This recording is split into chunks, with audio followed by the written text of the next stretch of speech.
Okay, hi Leon, first of all. Okay, trying to show you now how to sample a break into the EMU. Oops, sorry, I'll mute your phone in a sec. Okay, I have this break here.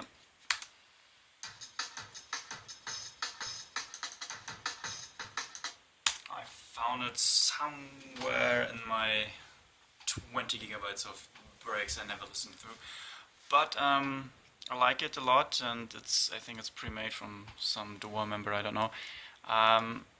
So listen to it again. Yeah, that's the break. I divided it already in single shots, and I left a few hits out because a lot of it is duplicated. There are a few kicks which are actually the same. So this is what I'm left up with.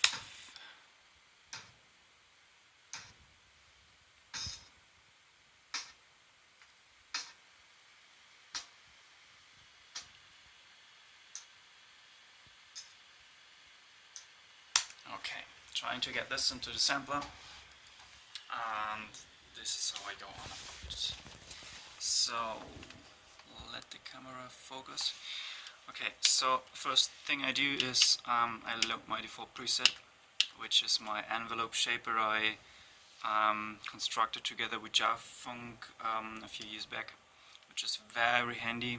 I will maybe release a version 2 sometime, because there's so much stuff you could still do with it, and a few parameters need fine tweaking. But you see the first chords are empty, so you can put your usual stuff like filters and stuff into it, and on the second page you see the actual envelope shaping. The envelopes themselves have been altered to very specific values to give everything, wait a second, where's the aux envelope? I don't know where the aux, there it is. Yeah. They've been tweaked already, so the thing actually works, because the envelopes in the EMU aren't that easy to understand in the first place. But we solved it, and I'm still pretty proud and happy with it, because I used to have an MPC 4000, and it wasn't actually not capable of doing what the EMU can do here. But never mind. Okay, so I loaded this up, as you can see here, and what I do next is I create another preset, and I give it the name of the actual break, and you will see why. What's the name of the break actually? Full Dusty I called it.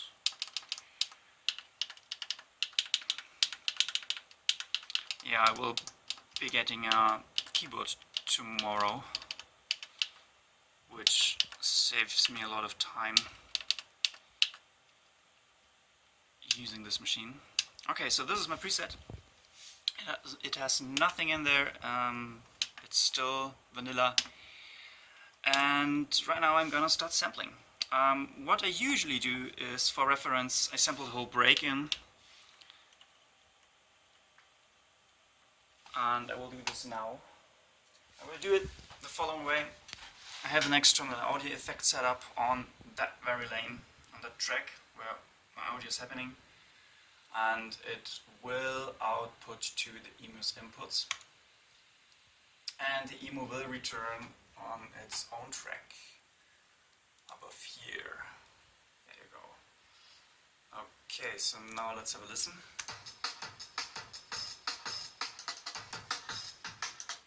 So this is now the EMU talking, and I'm treating that right now. I arm the sampler, I play the sample,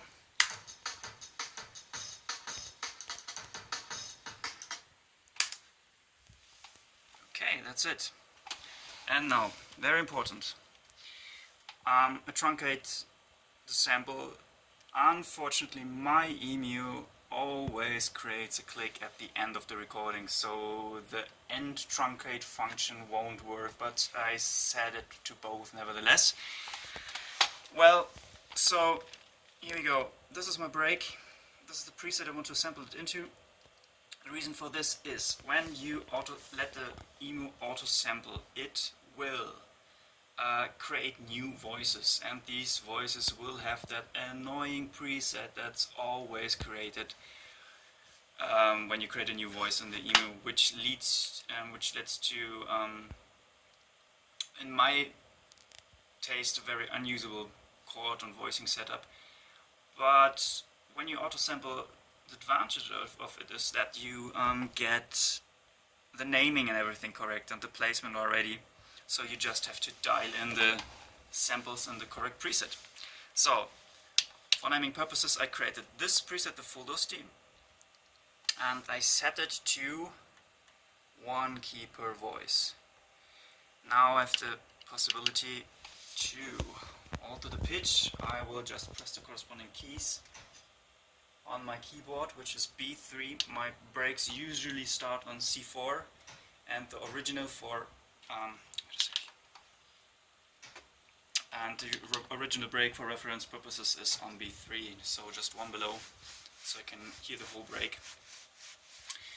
And it gets the name after the sample name when I place a sample. So I do this now, place, it's truncating, and that's it. So I set the sample length to 1 second, and what's really handy, as you can see when you look closely, I rexed this break up with recycle. And what's really cool about Ableton is that when you have your single wave files, like here,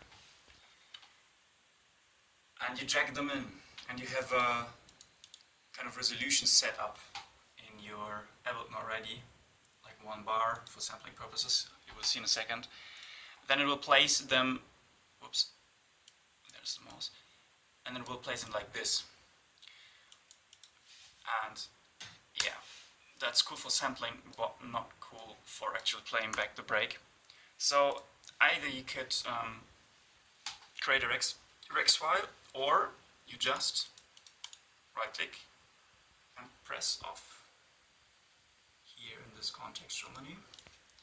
And then you see all those lines get dotted. And when you then pull in all the wave files, they're consecutively playing. I love it.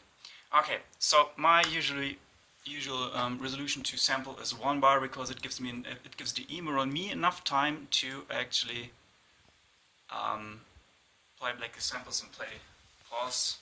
You could do it on a slower BPM or with an even bigger resolution, or lesser resolution, better said, to don't have to press play and pause all the time, but I don't care. I don't mind doing. So now, okay, let's go back to sampling. I press ARM. Yeah, now I just have to play these files. I will start here. So, and the sampler already did its duty, and I just press place.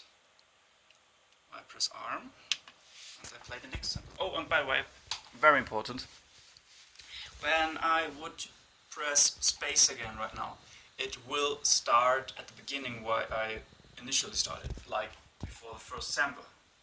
But if you press shift and hold it and press space, it will continue from where it stopped.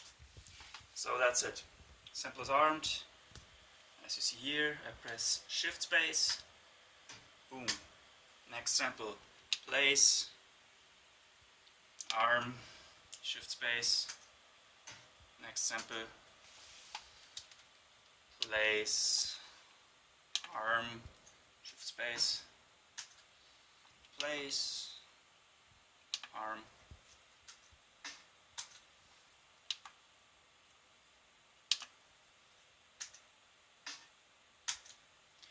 Yeah, I think sooner or later I will figure out the BPM, or the resolution I need for not having to press play and pause all the time. But right now I'm not bothered by that.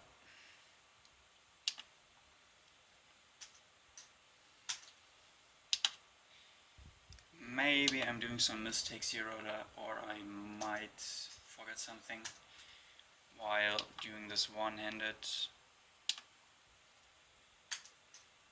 I'm talking all the time, stupid stuff, but never mind. Yeah, that was an actual double press. And I will solve this by getting a keyboard tomorrow. So, now I have my samples in the sampler. So it says 12 samples, including the original break.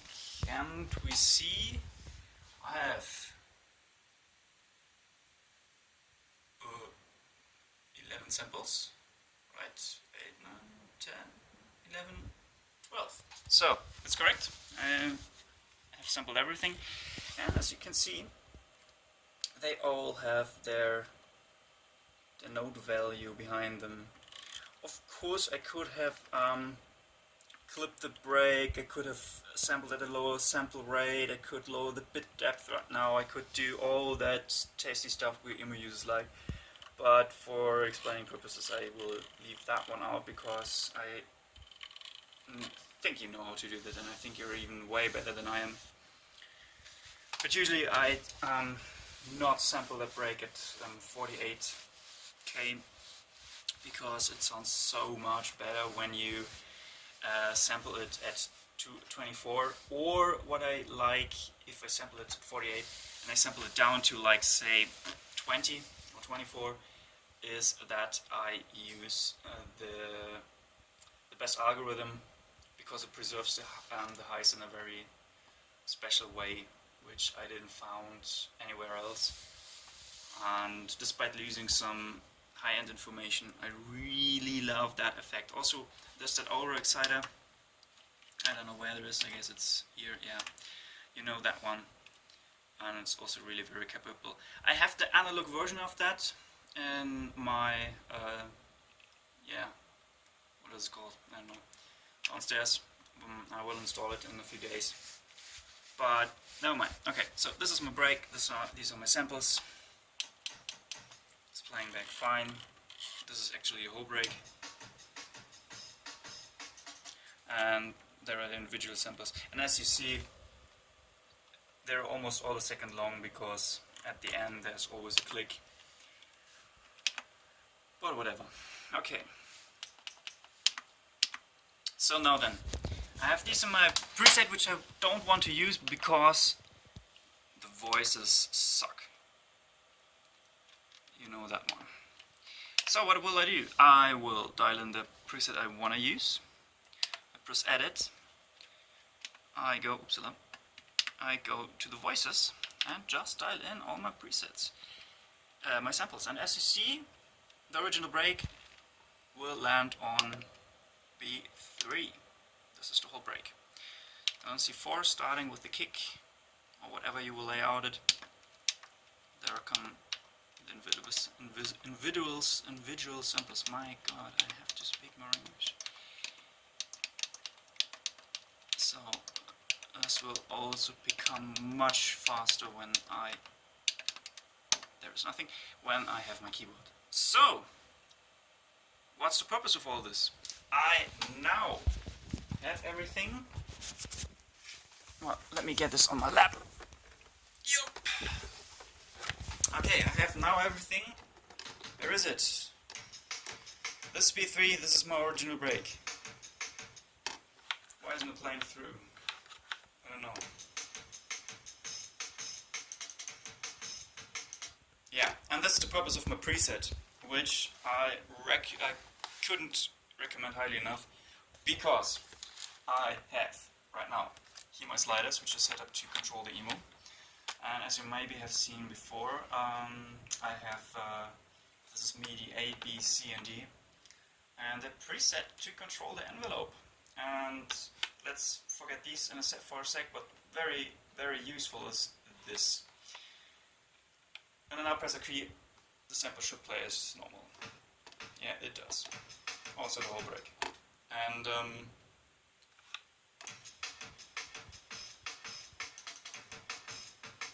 boring. So, but now, listen to this. You see my finger? It's gone and it plays the sample to them. But on the shorter hits, like this is good. On the shorter samples, this abruptly ends the sample playback. So what I could do now is I could preset a release time for all my samples, like this. Could make it shorter. Oh damn it, my battery is low. Ah, never mind. So, you see, release time short, release time longer, release time off. So, the other slider, the third one, not the fourth is for release time, the third one is for hold time. This is very special to me because in usual attack, decay, sustain, release envelopes, you don't really have a decay time unless you hold the key. Yeah, I didn't like that workflow, and also it's very difficult to set up with the EMU. So what this does is shortening the hold time. So when I go to this, the maximum setting, the sample will be very short, no matter how long I press it.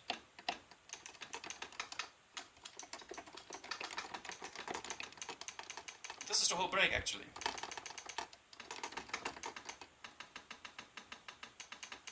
So what I could do now, let me program a quick break for a sec, like 1 bar,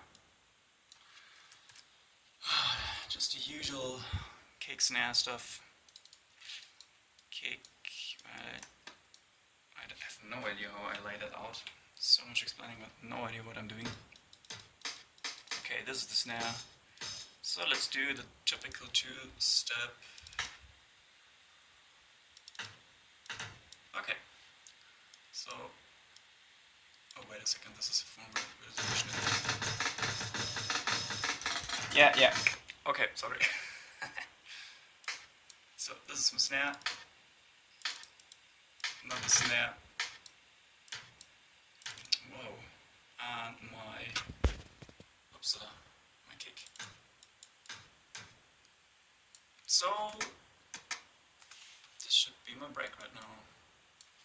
Right, let's make them longer.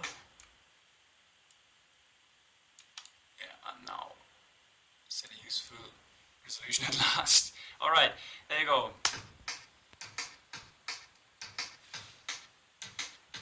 Yeah, for the fun.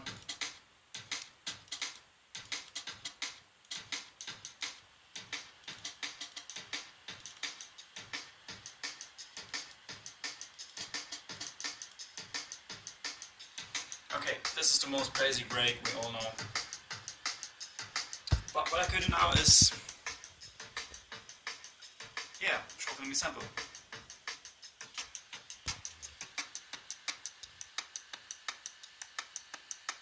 And this is really cool, I guess.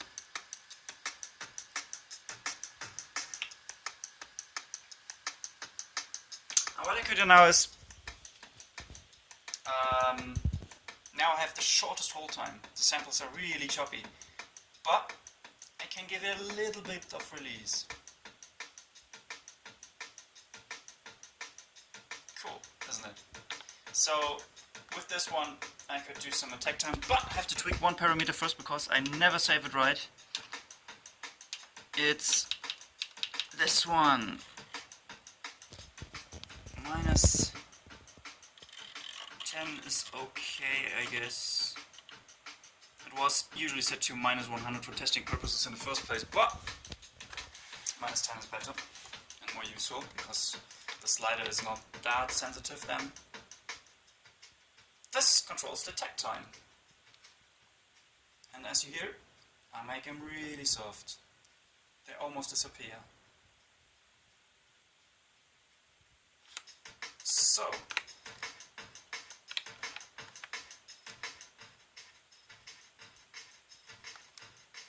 The first slider is for the starting volume, from where the attack starts. Usually it will start from 0, but I can give it a little bit back.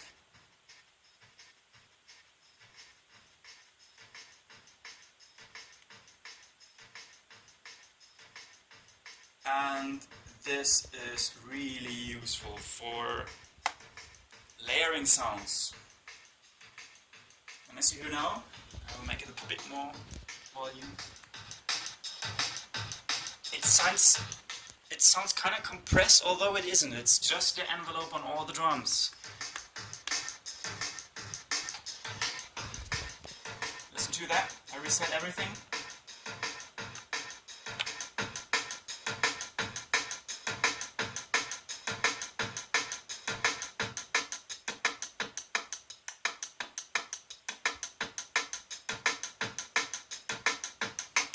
Yeah.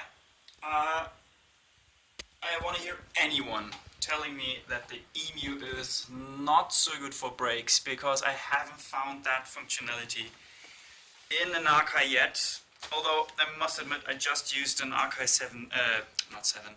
I just used an Archive 950 and an MPC 4000, which I guess has that Z96 sampling engine from the Z4 and Z8 samplers, the last arcade hardware samples ever made.